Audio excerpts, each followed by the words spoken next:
pessoa consegue ser bem-sucedida dedicando-se exclusivamente ao que ama? De que forma é possível ser reconhecido em um mercado pouco valorizado? Para essas e outras perguntas, um pouquinho de educação.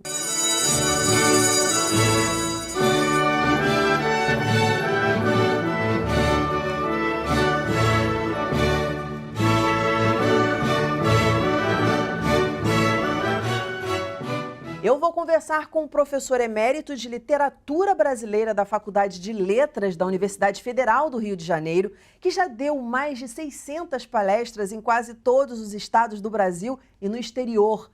Professor convidado na Espanha, Estados Unidos, França, Itália, México, Portugal e Venezuela.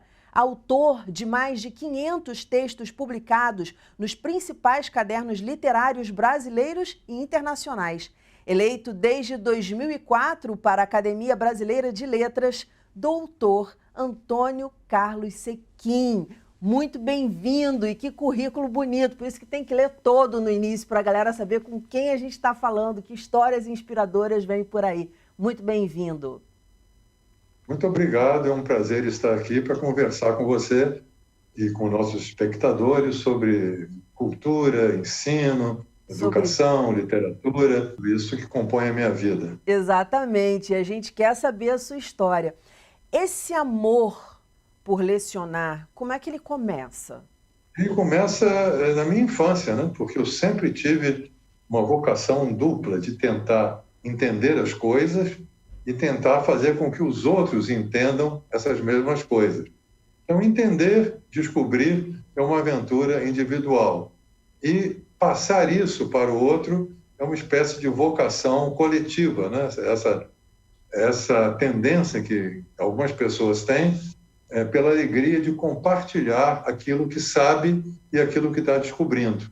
Sempre foi assim, desde que eu era criança, praticamente, me lembro. E qual é a primeira grande descoberta que você acha que faz na vida, assim? A minha primeira grande descoberta, evidentemente, foi a do alfabeto, né? Porque todos nós aprendemos a falar, anteriormente a alfabetização. E eu era muito inquieto, né, porque eu descobria que aquilo que a gente falava tinha uma transcrição, né? Havia letras para representar aquilo e aquilo também representava uma possibilidade de expansão do mundo, né, um mundo das palavras. E tanto que eu morei até 5 anos em Cachoeira de Itapemirim, no Espírito Santo, e numa idade tão pequena quanto essa, né, de 5 anos, eu insisti muito com meus pais para que eles me levassem a um grupo escolar, como se chamava, para eu poder ser alfabetizado e então começar a ler as revistas e começar a percorrer os livros e os jornais que estavam na minha casa. Essa curiosidade eu sempre tive, e muito mais ligada à questão da linguagem, das palavras, do que propriamente para o campo das ciências exatas ou da matemática. O que você, nesse caminho, você aprende ensinando? Há aquele professor, que eu respeito todos os tipos de magistério, né, que, digamos, repete mecanicamente aquilo que ele estudou, aquilo que ele memorizou, né? E, normalmente, esse professor não é o grande mestre, né? Ele pode dar ao aluno uma sensação de tédio, né? Uma sensação de que o conhecimento é algo congelado, porque se o professor vai dizer exatamente o que está no livro, basta o livro. Então, o professor seria dispensável, você vai direto à fonte. E é claro que numa área de ciências exatas, isso é fundamental, né? Você tem que ter um conjunto de saberes que é muito preciso, é muito exato e deve ser transmitido. Mas no campo das ciências humanas, o que prevalece é a interpretação. Não é nunca a ideia de uma verdade, mas sim de um olhar sobre a verdade, sobre um ponto de vista. E aí não há nada pré-determinado. Portanto, com muita frequência, né, eu esboçava assim, os tópicos para desenvolver. Eu já estou pensando aqui nas minhas aulas na Faculdade de Letras, por exemplo, né, quando eu fui professor, sobretudo, de poesia brasileira. E aí é curioso, porque a partir daquele esquema, digamos que o esquema representa aquilo que eu sei antes de começar a aula. Mas aquilo que eu aprendo, de que modo se dá? Quando eu começo a falar, a partir da reação dos alunos, do olhar, das perguntas, eu começo a ir para certos caminhos que não estão mais no roteiro, Com né? São certeza. caminhos que eu me surpreendo em aprender comigo mesmo, falando, aprendendo junto com os alunos, porque é uma interpretação, é um ponto de vista, é um olhar que não estava dito antes da sala de aula. Então, se eu digo alguma coisa pela primeira vez na sala de aula, eu diria que eu sou, ao mesmo tempo, o professor e o aluno. O professor que é aquele que disse aquela Sim, coisa. sim. E o Era esse aluno é ponto. aquele que ouviu aquilo que o professor disse junto com os outros alunos. Por isso que eu comentei que a gente pode aprender ensinando. Exatamente. Só mostra o professor que você é, porque não é uma coisa engessada, né? O conhecimento, ele parte muito da construção do sujeito. Então, o que é interessante, qual é o ponto de vista, o que você conversou. Mas aí eu queria fazer exatamente essa jogada. Qual foi o primeiro professor que você, como aluno ali, entendeu que ele estava aprendendo com você, ou seja, que te escutou, que te deu liberdade para falar? Qual foi o professor que te marcou nesse sentido? Olha, eu sou um pouco suspeito até para dizer isso, mas, digamos, né? Vamos agora para o antigo ginásio, tá? Período que seria da quinta série em diante. Eu sempre fui meio apaixonado e fixado nas minhas professoras de português. Normalmente, elas trabalhavam, isso já na longínqua década de 1960, né, do século passado, né? Elas já trabalhavam, em especial uma, a dona Marinês, ela trabalhava muito com leitura. Era o ensino do português através da leitura em sala de aula de obras, em especial de Monteiro Lobato. E para mim era um prazer Nossa. ouvir aquilo, né? Me aprofundava na língua portuguesa, me aprofundava na literatura, fazia as viagens, né, dos 12 trabalhos de Hércules, né, do sítio do Pica-Pau Amarelo.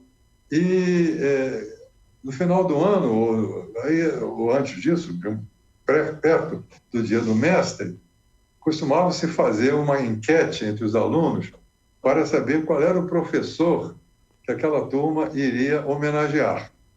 Certo. E, na hora que apuravam os votos, tinha ali, professora X, matemática, 18 votos. Professora Y, professora de português, 1 voto. 1 ou 2 votos. Era Mas não foi uma professora voto. específica, eram as professoras de português. Agora, no caso especial, estou comentando, né? O nome dela, dona Marinês, né? Que me acompanhou do 5º, 6º, 7º período. Mas eu sempre tinha uma fixação maior nas professoras, mais mulheres do que homens, como na época era comum do magistério do primeiro grau, né? E sempre de língua portuguesa. A rigor, eu amava a língua portuguesa. Sim. E amava aquelas professoras porque elas eram um veículo para me fortalecer no conhecimento da língua portuguesa e da literatura. Por isso que eu perguntei, eram várias professoras ou foi uma professora só? Como é que era a educação na sua casa? Assim, seus pais incentivavam bastante essa questão do estudo? Olha, os meus pais deram sempre muita liberdade para cada um fazer no campo do estudo aquilo que quisesse. Antigamente havia os boletins, não sei se ainda hoje isso está em prática, e que causavam um pouco de pânico nos alunos de então. Para assinar o boletim, né? A nota de cada disciplina, as faltas que nós tínhamos, eventualmente problemas também de mau comportamento, era anotado, né? E o pai, ou o responsável, tinha que assinar aquilo. E a minha preocupação era não dar preocupação aos meus pais, né? É ter sempre um desempenho correto, elevado, e sempre também em língua portuguesa com uma nota muito superior às outras disciplinas, né? E perceber que eu era um aluno que não dava trabalho para eles. Também era bem comportado, gostava de me sentar naquelas primeiras filas e me concentrar ao máximo naquilo que os professores ensinavam, né? porque eu sempre tive assim, os professores e o magistério em geral no mais alto grau, né? Eu logo percebi a importância que o ensino tinha para a minha vida, para a vida dos meus colegas, né? E me empenhei muito. Eu fui um aluno muito dedicado, né? Em todos os anos aí do magistério, do primário até a pós-graduação. Nesse período que você está se descobrindo, você fala assim, eu quero ser professor, nossa, essa profissão é muito legal. Teve alguma frase de algum profissional de educação, um professor seu, que te marcou, que te trouxe alguma lição, ou algum incentivo, um direcionamento, de repente, para você? Não, eu creio que é o conjunto das circunstâncias, né? Você Uhum. ter aquela... Até porque eu acho que você pegar uma frase ou um ensinamento e acreditar demais naquilo, aquilo pode ser bom, mas pode ser perigoso também, porque você tem que ter não uma frase, tem que ter várias frases, né? Uhum. Várias formulações, houve uma, houve a outra, e você está circulando no meio de vários saberes, né? de várias orientações. Eu sou muito a favor da pluralidade, E em do todos os níveis. Né? movimento. Tudo que você falou requer movimento. Claro, escritor. E aí, quando vem essa coisa de quero ser escritor, vou começar a escrever, ou foi acontecendo? Eu acho que é uma decorrência, na medida em que eu sempre tive, né, tanta paixão pela língua portuguesa, né, pela alfabetização, pelas palavras, em mim foi um processo natural eu transitar entre a leitura e a escrita. Eram duas modalidades de eu reverenciar a língua portuguesa. Eu a reverencio, a homenageio quando leio. Em cada livro que se lê, está se prestando uma homenagem ao escritor, à literatura e à língua portuguesa, ou à língua estrangeira, eventualmente, né? E, por outro lado, a outra homenagem que você faz não é diante do livro, mas é diante da folha em branco. E você tendo a habilidade para isso, tendo uma vocação, né? Você retribui um pouco, né? Tudo isso que você leu, viveu e pensou e retorna para a comunidade através de um poema, através de um conto, através de um ensaio, através de uma reflexão, né? Porque a escrita ela tem múltiplas facetas e não devemos fazer hierarquias entre elas, né? Com Todas elas, certeza. desde que executadas com talento, com vontade, com desejo, competência, estão sempre aí enriquecendo o patrimônio comum do nosso idioma e da nossa cultura. Perfeito, perfeito, irretocável. Você escolhe duas profissões que não são muito valorizadas, vamos dizer assim, vou botar entre aspas, porque o que é valorizar, né? A gente começa numa questão filosófica aqui. Mas duas profissões difíceis, né? Que a gente tem que ralar muito. A questão, basta de pegar do analfabetismo funcional, o analfabetismo no país, e aí professor, escritor. Como é que foi isso para você? De se dedicar a algo. Você teve, por exemplo, na sua família alguém que disse, não vai fazer isso não, vai fazer outra coisa. Enfim, quais foram os desafios que você teve que enfrentar lá no início? Porque, bom, você sabe que no campo aí das ciências humanas, né, no campo temos a opção do direito, a opção da economia, a opção das letras, Uhum. e eu já estava muito vocacionado às letras, e eu sempre me disse que eu preferia ter uma vida mais modesta, se fosse o caso, fazendo aquilo de que eu gostava, do que ter uma vida mais folgada, mais pródiga, mas gastando o meu tempo em coisas que não me interessavam. Então, se eu tivesse que escolher entre o dinheiro e a satisfação, eu apostava na satisfação.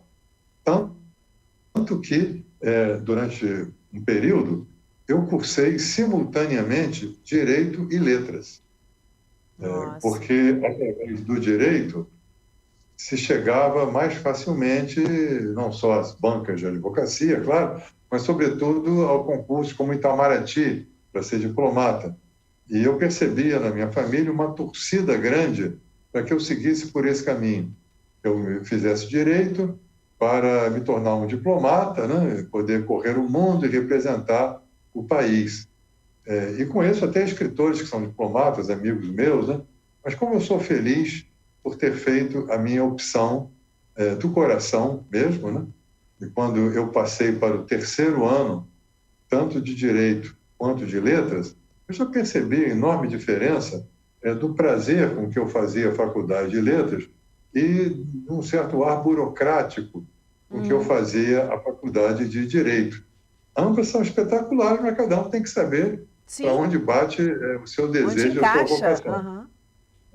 Exatamente. E aí, quando eu passei para o terceiro ano de ambas as faculdades, né, fazia as duas, surgiu uma possibilidade de eu começar a dar aula com 19 anos de idade, numa escola vinculada ao ensino público, mas não necessariamente do ensino público, mista, né?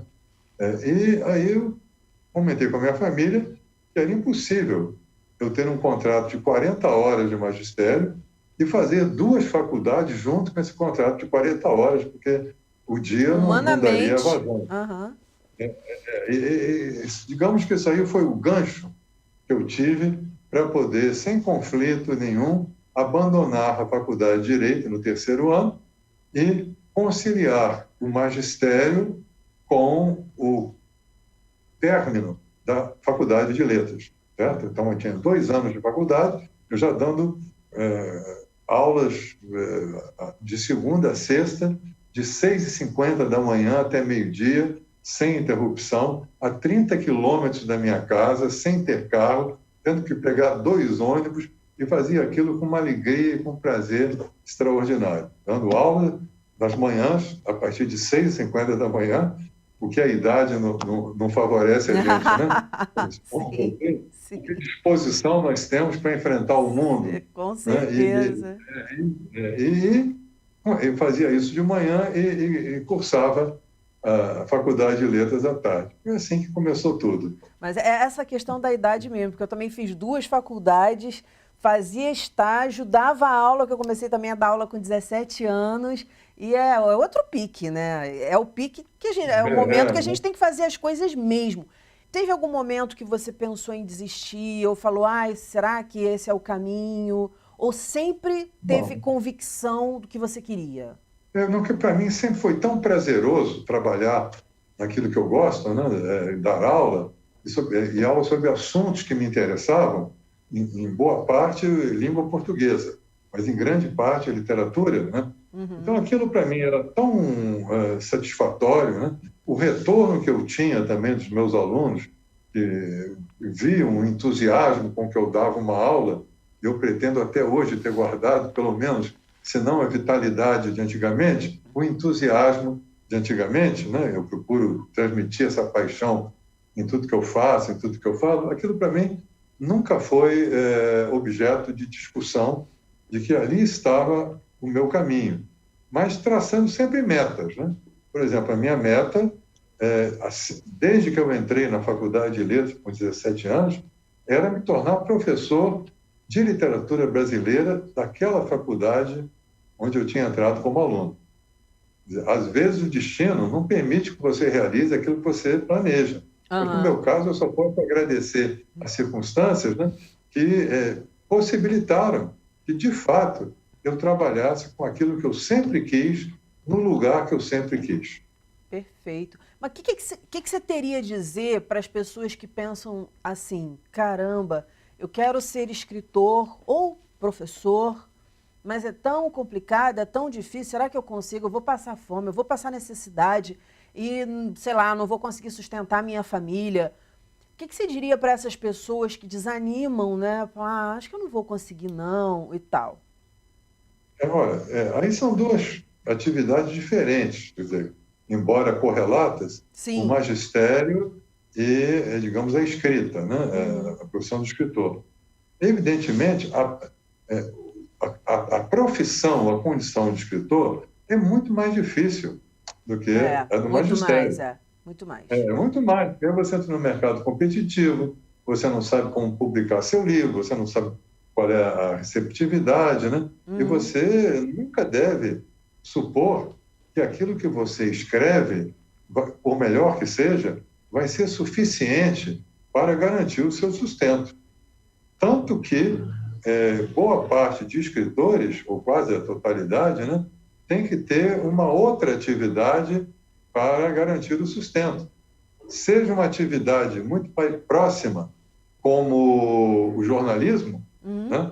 E aí você fala, o jornalista é escritor? É escritor, mas não é um escritor de um certo tipo, né? Sim, não é um escritor, você pense, escritor puro, entre aspas, que vai fazer um romance, escrever um poema, não. É uma escrita a serviço de uma realidade que não é a realidade do escritor desligado do jornalismo. Exatamente. Então você tem ali profissões correlatas, né?